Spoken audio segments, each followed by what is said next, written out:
اور کھیتی باڑی بھی. میرا خیال ہے اس علمی اور مختلف ماحول نے ضرور حسنات کی آئندہ زندگی کی بنیاد رکھی ہوگی. ایک بچہ جب ایسے ماحول میں بڑا ہوتا ہے تو وہ چیزوں کو ایک وسیع زاویے سے دیکھتا ہے. بالکل صحیح. اور اس وسعت کی پہلی جھلک ہمیں ان کے طالب علمی کے دور میں ملتی ہے جب انہوں نے عملی زندگی میں قدم رکھے. ہاں، انہوں نے صافیہ کالج سے BA کیا اور وہاں اسٹوڈنٹ کونسل کے چیئرپرسن بنے. ویسے ایک چھوٹی سی ڈیٹیل جو بڑی دلچسپ ہے، اس وقت دنیش رائے ان کے سیکریٹری ہوا کرتے تھے. صحیح. اور صرف یہاں تک نہیں، پھر انہوں نے حمیدیہ کالج سے MA کیا اور وہاں بھی اسٹوڈنٹس یونین کے صدر منتخب ہو گئے. ایک سیکنڈ، سائفیہ میں بھی اور حمیدیہ میں بھی، یعنی دونوں بڑے اداروں میں قیادت. جی ہاں. یہاں جو بات سب سے دلچسپ ہے وہ یہ کہ اس دور میں طلبہ کی سیاست محض نعرے بازی نہیں ہوتی تھی. یہ باقاعدہ ایک نرسری تھی جہاں سے حقیقی رہنما تیار ہوتے تھے. عوام کی نبض پکڑنا انہوں نے یہیں سے سیکھا. اور حیرت کی بات یہ ہے کہ ان کا سفر صرف سیاست تک محدود نہیں رہا. انہوں نے صحافت میں بھی قدم رکھا. ہتاودا اخبار میں ایز اے اسپورٹس رپورٹر کام شروع کیا اور پھر سب ایڈیٹر بن گئے. اور ساتھ ہی ساتھ کھیل کے میدان میں بھی ایکٹیو تھے. آل انڈیا ریڈیو یعنی آکاشوانی پر ہاکی اور کرکٹ کی ایسی شاندار کامنٹری کرتے تھے کہ انہیں انڈین ڈیلیگیشن کے ساتھ سوویت یونین کا دورہ کرنے کا موقع ملا.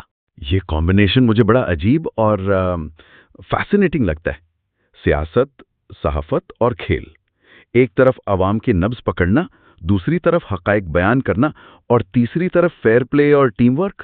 واقعی. اور یہ تینوں چیزیں مل کر حسنات صدیقی کی شخصیت کو مکمل کر رہی تھیں. کھیل کا میدان انسان کو فیئر پلے سکھاتا ہے اور وہ یہی فیئر پلے اور اصول سیاست میں لانا چاہتے تھے. لیکن مسئلہ یہ ہے نا کہ سیاست کا میدان کھیل کے میدان جیسا نہیں ہوتا. جب آپ کی مقبولیت بڑھتی ہے اور آپ صاف ستھرے ہوتے ہیں تو دشمن فوراً پیدا ہوتے ہیں. سیاست میں یہ فیئر پلے ان کے لیے ایک کڑی آزمائش بن گئی. رکھا تو کیا ہوا؟ کیونکہ ان کا سیاسی سفر تو بڑا اتار چڑھاؤ والا رہا ہے. بڑا ہی غیر معمولی سفر تھا.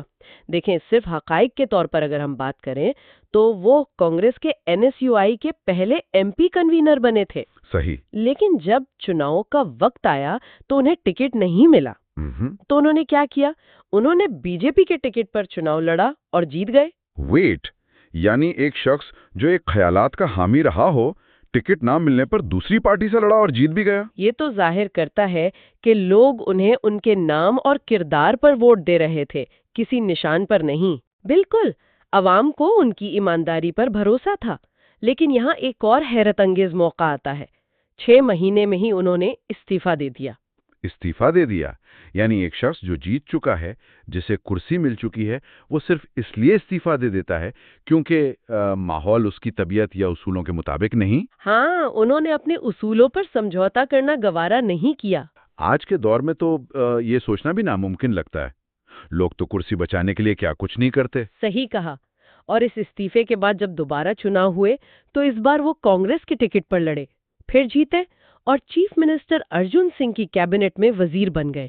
اور یہاں سے شروع ہوتا ہے اختیار اور آزمائش کا وہ دور جس کا ذکر ہم نے بالکل شروع میں کیا تھا. وزارت، اور وہ بھی ایسے محکموں کی جنہیں عام زبان میں کمائی والے محکمے کہا جاتا ہے. ہاں، پورے 4 سال تک وزیر رہے. 4 سال ایک لمبا وقت ہوتا ہے. لیکن انہوں نے رتی بھر فائدہ نہیں اٹھایا. انہوں نے ثابت کیا کہ اقتدار عوام کی خدمت کے لیے ہوتا ہے، ذاتی مفاد کے لیے نہیں. اور یہی بات مجھے سب سے زیادہ متاثر کرتی ہے. سننے والوں ذرا غور کریں. ان کے چھوٹے بھائی شمیم احمد کے گردے کا آپریشن ہونا تھا. ایک وزیر کے لیے کسی سرکاری اسکیم سے یا ڈسکریشنری فنڈ سے اپنے بھائی کا علاج کروانا کوئی مشکل یا غیر قانونی کام نہیں تھا. بالکل نہیں. لوگ تو عام طور پر اپنے دوستوں اور رشتہ داروں کو فائدہ پہنچاتے ہیں. لیکن حسنت صاحب نے کیا کیا؟ انہوں نے اپنے بھائی کے علاج کے لیے اپنی 114 ایکڑ آبائی زمین میں سے 110 ایکڑ زمین بیچ دی. یہ قربانی اگر ہم اسے بڑے پس منظر میں دیکھیں تو آزاد ہندوستان کی تاریخ کی چند بڑی مثالوں میں سے ایک ہے. واقعی 110 ایکڑ زمین کوئی چھوٹی موٹی چیز نہیں ہوتی. یہ ان کی خودداری کی انتہا تھی کہ میں عوام کا پیسہ اپنے ذاتی کام میں نہیں لگاؤں گا. اور ان کی یہ بے نیازی صرف یہاں تک نہیں تھی. جس دن ان کی وزارت ختم ہوئی اس دن کا قصہ بھی سنیں. ہاں، عام طور پر لوگ سرکاری بنگلہ نہیں چھوڑتے، گاڑیاں واپس نہیں کرتے. لیکن انہوں نے اسی دن اپنا سامان اٹھایا اور چپ چاپ اپنے اسی چھوٹے سے آبائی مکان میں واپس آ گئے۔ اور اس سے بھی حیرت انگیز بات یہ ہے کہ اگلے ہی دن، یعنی منسٹری ختم ہونے کے بالکل اگلے دن، وہ کرونیکل اخبار میں اپنی پرانی نوکری پر واپس چلے گئے۔ یعنی کل تک جو شخص کیبنٹ منسٹر تھا وہ آج واپس ڈیسک پر بیٹھ کر سب ایڈیٹر کی حیثیت سے کام کر رہا ہے۔ ایک وزیر کرسی چھوڑتے ہی واپس ایک عام صحافی بن جاتا ہے، یہ سمجھنا ہی مشکل ہے کہ ان کے اندر کتنا ٹھہراؤ ہوگا۔ انہیں اقتدار کا نشہ بالکل نہیں چڑھا۔ یہ ان کی شخصیت کی عظیم ترین سطح تھی اور یہی وجہ ہے کہ شیام منشی جی نے ان پر اتنا خوبصورت خاکہ لکھا۔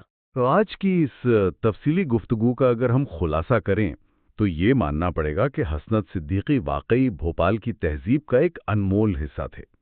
مرحوم شیام منشی جی نے اپنی کتاب میں ان کی زندگی کی جو تصویر کشی کی ہے وہ یادگار ہے۔ صحیح بات ہے، بھوپال میں شاکر علی خان صاحب کے بعد شاید ہی کوئی ایسا صاف اور شفاف لیڈر گزرا ہو جس پر کوئی داغ نہ ہو۔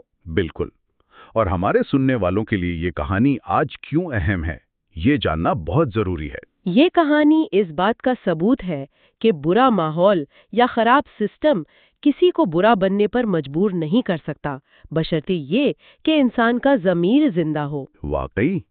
تو اس گہرے مطالعے کے آخر میں اپنے سننے والوں کے لیے ایک سوال چھوڑنا چاہتا ہوں، ایک فوڈ فار تھاٹ۔ ضرور۔ آج کل ہم سب اکثر یہ مانتے ہیں کہ اقتدار انسان کو خراب کر دیتا ہے، کہتے ہیں نا پاور کرپٹس۔ لیکن حسنات صدیقی کی یہ پوری کہانی سن کر میرے ذہن میں یہ سوال پیدا ہوتا ہے کہ کیا واقعی اقتدار انسان کو خراب کرتا ہے؟ یا پھر اقتدار صرف یہ ظاہر کرتا ہے کہ انسان اندر سے اصل میں کیسا ہے؟ یہ بہت گہرا پوائنٹ ہے۔ کیونکہ اگر ایک شخص بنا کسی داغ کے اپنی زمین بیچ کر وزارت کے فوراً بعد واپس عام صحافی بن کر لوٹ سکتا ہے تو اس کا مطلب یہ ہے کہ ایمانداری آج بھی ایک انتخاب ہے، ہماری اپنی چوائس ہے، یہ کوئی مجبوری نہیں۔ اقتدار آپ کو بدلتا نہیں ہے، وہ صرف آپ کا اصلی چہرہ دکھاتا ہے۔ بالکل صحیح فرمایا آپ نے۔ تو سننے والوں، اس سوال پر ضرور غور کیجیے گا۔ آج کے اس تفصیلی جائزے میں ہمارے ساتھ جڑنے کا بہت شکریہ۔ اگلی گہری گفتگو تک کے لیے اپنا خیال رکھیں۔